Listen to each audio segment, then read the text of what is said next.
Ey diliyle iman getirip iman kalplerine dahil olmayan insanlar, insanların gıybetini etmeyin. Bakın Resulullah sallallahu aleyhi ve sellem gıybet edenleri gıybet ehline adlandırır. Diliyle iman getirip iman kalplerine dahil olmayanlar. İnsanların gıybetini etmeyin. İnsanların eyiplerini araştırmayın. Çünkü kim bir Müslüman kardeşinin eybini araştırarsa Allah da onun eybini arayar. Allah da kimin eybini arayarsa evinin içinde de olsa Allah onu rüsva eder.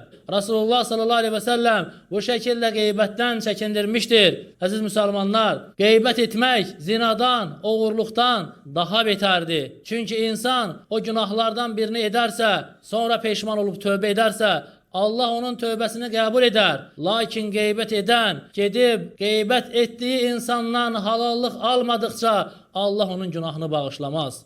Ona göre de insan diline sahip olmalıdır. Hadiste Resulullah sallallahu aleyhi ve sellem buyurur ki her seher insan yuxudan uyandığında insanın beden üzvləri dile deyər ki eğer sen salamat qalarsansa biz de salamat qalarıq. Çünkü insanın başına ne gelir? Dilinden gelir. Dilini korumadığına göre gelir. Diliyle söylediğine göre ona beden üzvlerine xəsarət gelir. Onun irzine söz gelir. Hamısının sebebi dilin belalarıdır.